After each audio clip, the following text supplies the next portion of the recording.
Hey and welcome to this Warden tank guide. Wardens are the best class in the game in terms of helping the group survive. They have access to AoE Major Resolve buff, which grants around 11% damage mitigation to your allies. They provide unique Minor Toughness buff, which increases max health by 10%, and they can debuff their enemies with Minor Cowardice, reducing their damage down by around 5%. They can easily keep up AoE Minor Brittle thanks to Winter's Revenge, which is very useful right now because Warden damage dealers are in a bad spot. This might change next patch though. To keep up that AoE Minor Brittle, you need to use double Ice Staves, which usually come with the drawback of not having access to Minor Breach. But Wardens can cover that with Deep Fissure. Shimmering Shield is a very unique ability that will turn any fight that is based around projectiles into a joke. Frozen Device can be used to very quickly stack adds in static fights, such as in Cloud Rest or in the arenas.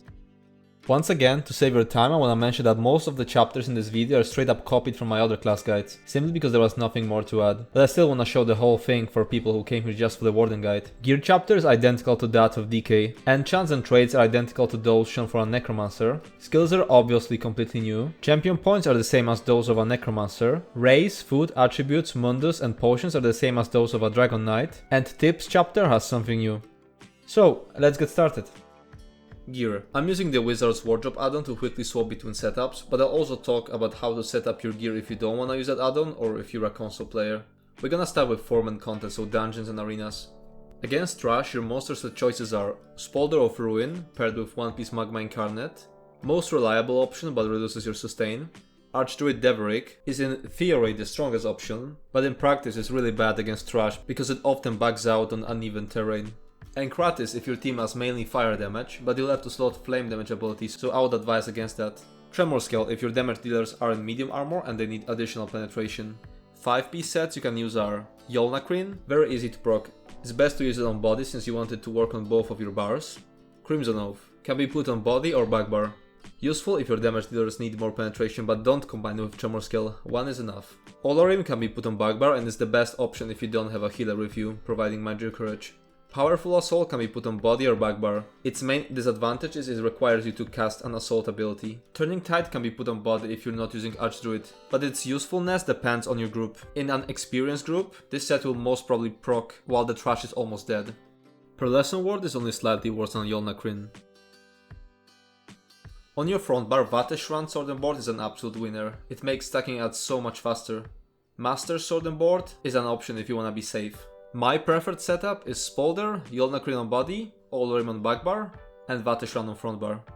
Against bosses, your monster set options are all the previously mentioned sets, which are Spolder, Archdruid, Encratis and Tremor Scale, with a few changes. Archdruid becomes reliable because boss fights are usually on flat terrain, so I'd say it's better than Spolder. Encratis' fire damage reduction becomes useful against some bosses, such as Arceus in Stone Garden. I didn't mention that as a benefit against trash because trash doesn't hit hard. Nazarai is another good option if you're wearing Turning Tide. It'll also boost Minor Brittle and Major Maim, so you don't have to cast Destructive Clench that often. Since bosses are harder, you can also use some defensive monster sets such as Vykosa, Engine Guardian, Lord Warden or Earthgore. When it comes to 5-piece sets, Turning Tide is the best option on body this time. Yolnacrin is still decent. Olorim is still best if you don't have a healer with Major Courage. Powerful Assault shouldn't be worn on body against harder bosses. It still has the disadvantage of eating up a skill slot, but Vigor isn't that bad anymore because the Resolving Morph gives you Minor Resolve. Crimson Oath is the best option if your DDs don't have enough penetration because they're in medium armor. But again, don't mix it with Tremor Scale. Pearlescent Ward is only slightly worse than Yolnacrin, but it has the advantage of giving you massive mitigation when your group members die, making it easier to recover. On your front bar, Master Sword and Board is the best option by far. My preferred setup is Archdruid, Turning Tide, Olorim and Master Sword and Board. If you can't quickly switch between setups, just stay on your boss setup all the time. Now let's move on to trials. I'll be talking only about unorganized pug runs because in an organized team, a raid will tell you exactly what to wear to support the group. If you're a main tank, the best option is Archdruid, Turning Tide on body, Yolnacrin on back bar, and Master Sword and Board on front bar. If you run off tank, the best option is Spolder or Encratis as your monster set, Saxhleel, Pearlescent Ward or Crimson Oath on body, Powerful Assault on back bar, and Master Sword and Board on front bar. Once again, these are setups for unorganized groups. Archdruid and Turning Tide become less useful in organized groups where Major Wound can be taken care of by 2 Colossi ults and a healer with Nazarai and Pearls. Once you feel comfortable enough, you can start using double Ice Staff setups on some fights. In that case, if you've had Yolna on back bar, you'll now have to move Yolna to front bar, since that's where your Destructive Clench will be. Here's an example of main tank setup with Ice Staves, off tank setup, and off-tank setup with ice staves. What to do if you don't have those sets? If you're a complete beginner, use crafted sets such as Fortified Brass, Heartland Conqueror or Serpent's Disdain. You can use Death's Wind or any set that has 2-piece armor bonus on your weapons. Here's an example setup. What if you haven't gotten into trials yet? In dungeons I've shown enough options to make a setup without trial gear. You can for example use Turning Tide on body and Powerful Assault backbar throughout the entire dungeon. In trials, if you're missing a trial gear, just use anything over it. The crafted setup I've shown before is enough to clear any normal instance of any trial, so you can farm the non-perfected version of for example Yolnakrin using your crafted setup before you go into Veteran's Inspire to get the perfected one. Enchants. On body, the best enchant is Prismatic Defense. If you can't afford it, use a mix of health, stamina and magicka enchants. On jewelry, the best enchant will depend on your skills. Most of the time I found magicka cost reduction to be the most useful, but tri cost reduction can be better if you have some stamina skills. If you're a beginner, you can also use a single block cost reduction enchant. If you wanna see more explanations why these are my choices, I made a separate video about it. On weapons, if you're using sword and board on your front bar, the choice depends on the trait of your weapon. If it's charged, you can use shock enchant to proc minor vulnerability, but this will be useless if you're already applying minor vulnerability with your fetcher. If you're not using charged weapon, then you can use either a weakening enchant or sustain poison. If you have an ice staff on your front bar, I'm gonna assume you have charged trait. The choices are absorb stamina enchant. It will proc minor breach, which you lack because you don't have access to pierce armor anymore. But it can also be applied by Templar's Power of the Light or damage dealer's physical damage. Frost enchant. It will proc minor brittle, which means you won't have to cast destructive clench that often. Shock enchant. It will proc minor vulnerability, but in my opinion most of the time it will be useless. Double ice staff is a setup you use in more optimized groups, and there you'll have someone else taking care of minor vulnerability. On your backbar weapon, which will always be an ice staff, you want Crusher enchant. Traits.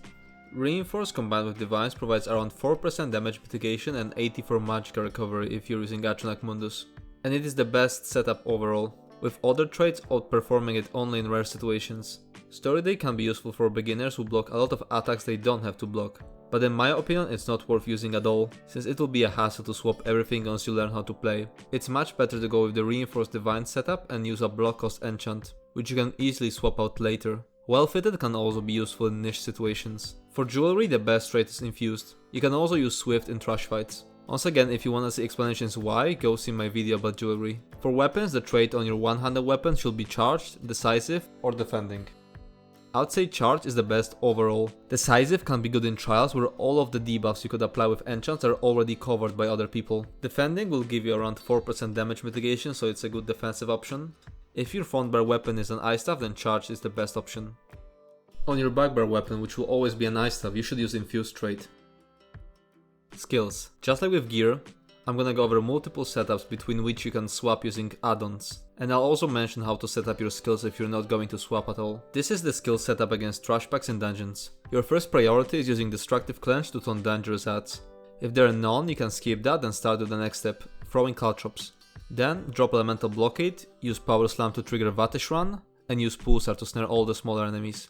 Chain in enemies that didn't get hit by Void Bash. After that, just keep up debuffs on the big enemies. Make sure to pierce armor big adds to apply Minor Breach. That's only supposed to be some rough guideline, so you're not completely clueless on what to do. You'll always get better results by thinking for yourself. If you don't have Vatish Run, Sword and Board, Power Slam is useless, so instead you can slot for example Revealing Flare. This is the base skill setup against bosses in dungeons. I feel like Expansive Frostcloak will always outclass Balance, because Warden's Magicka Sustain is great, and Frostcloak also passively increases your armor thanks to the Frozen Armor passive. It can also be moved to backbar if you need more space on your front bar, but I'm sure you can still find some niche use for Balance. Corrupting Pollen's Minor Cowardice will reduce enemies damage done by around 5%. Mystic Orb isn't needed if another member of the group is using it, but it's very important that there is at least one. Same thing with Overflowing Altar. If you have a healer using it, you don't need to use it yourself. Mystic Orb is also the first skill to go if you need to slot in some utility. As I said, it shouldn't be an issue at all with a healer, since they want to run the Healing Orb anyway. If you're playing with 3 damage dealers, then just tell one of them to slot it. It's only a slight DPS loss. Enchanted Grove provides minor intellect and endurance, which won't be needed if you have a Warden, Nightblade, Sork or Templar healer with you. You can also slot in Fetcher Infection to ensure better uptime on minor vulnerability, but you should be getting good enough uptime from Charged Shock Enchant. So I don't think it's worth the skill slot in dungeons, where your space is so limited. The 3 utility skills you can swap in are Chains, Crushing Shock and Gates. Gates can be a replacement to chains in static fights, but they require you to know where the adds will be coming from. They're good in, for example, Blackross Prison, Dragonstar Arena, and Cloudrest. If you don't want to have multiple boss setups, then replace orbs with chains, since ending up with a chains in a fight where you need to pull in adds will be horrible. The defensive skills which you can swap in are Revealing Flare, Resolving Vigor, Immovable, Defensive Stance, Shimmering Shield, and Deceptive Predator. Shimmering Shield will trivialize fights with lots of projectiles, such as Turvoken fight. It will also grant you major heroism whenever it absorbs a projectile. Remember that if you're using Powerful Assault, you'll have to slot Vigor even if you don't need additional defensive skill. And here's the setup for trash and bosses if you absolutely don't want to swap anything. Keep in mind you'll still need Crushing Shock and Immovable for some fights, but those are so rare you can just take your time and slot them manually when you encounter those. This is the setup for trash and trials. And this is the base skill setup against bosses in trials. You can apply most of the stuff I said about dungeon boss setups here. You won't need Mystic Orb, nor Overflowing Altar, nor Enchanted Grove because you'll always have a healer in trial. Here you should always use Fetcher Infection to make sure minor vulnerability uptime is decent, instead of relying just on charged Shock Enchant. Since having a healer freed up so many slots, I already filled this setup with 2 defensive skills, Flare and Vigor, but you can replace them if you need to. This is the base setup for bosses and trials with double ice staves. With Charged Staff, Winter's Revenge will keep up AoE Minor Brittle on its own. You can also use Deep Fissure if it turns out your DDs aren't keeping up Minor Breach on their own, which might be the case in AoE fights.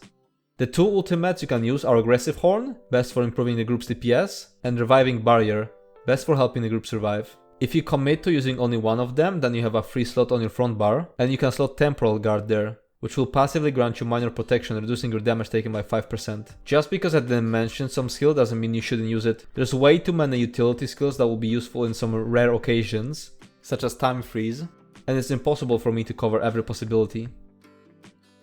Champion points. In the red tree for trash, a setup of Boundless Vitality, Fortified, Rejuvenation and Celerity is almost always best. For bosses you get more options. My default setup for bosses is Boundless Vitality, Fortified, Rejuvenation and Bracing Anchor, and depending on encounter other useful CPs are Celerity, Sustained by Suffering and On Guard. Which slotables you're gonna unslot to feed these depends on the encounter and the type of damage you'll be taking. For example, against max HP based dots, such as Bassified, the best setup will be Fortified, Sustained by Suffering, Rejuvenation and Celerity. Against blockable direct damage, such as the Warrior fight, the best setup will be Boundless Vitality, Fortified, Rejuvenation and Bracing Anchor. In the blue tree, your base setup should be the 4 mitigation CPs, which are Ironclad, Duelist's Rebuff, Enduring Resolve and Unassailable. But that's just the base, and you can get more out of it if you prepare for each fight, because most of the fights in this game don't have all 4 of these damage types. The 2 other useful slotables are Bulwark and Focused Mending. So let's take main tanking Bassi as an example again.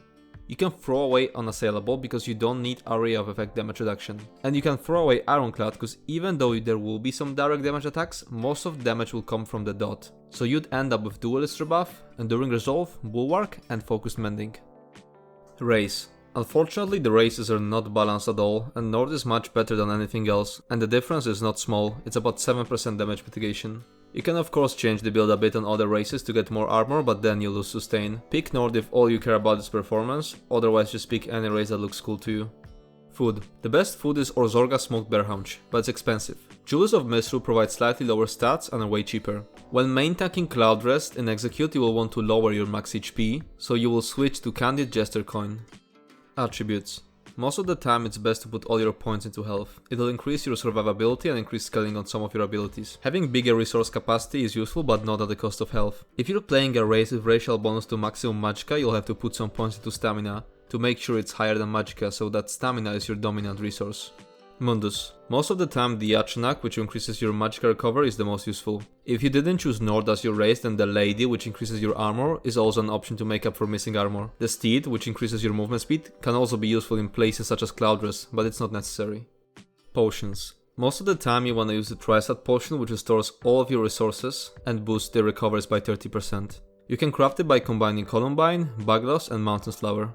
A better alternative, though much more expensive, is Heroism Potion, which boosts your ultimate generation instead of restoring health. You can craft it by combining Columbine, Dragon's Blood and Dragon Realm. Tips. If you're using Sword and Board, make sure not to bar swap right after casting Destructive Clench. Minor Brittle can only be applied while wielding Ice Staff, so if you swap your one hand and shield bar before projectile hits the enemy, you won't apply it. When you've got nothing else to cast, just spam Bull Netch. It will restore a tiny bit of stamina, trigger Bond with Nature passive healing you, and if it's off cooldown, it will also trigger Savage Beast passive, granting you 4 ultimate. Also, do not put a point in Tri-Focus passive. That's all I have to say about Warden tank. If you have any more questions, feel free to ask in the comments, and if you want to see more of my content, you can subscribe to my channel. See you in the next video.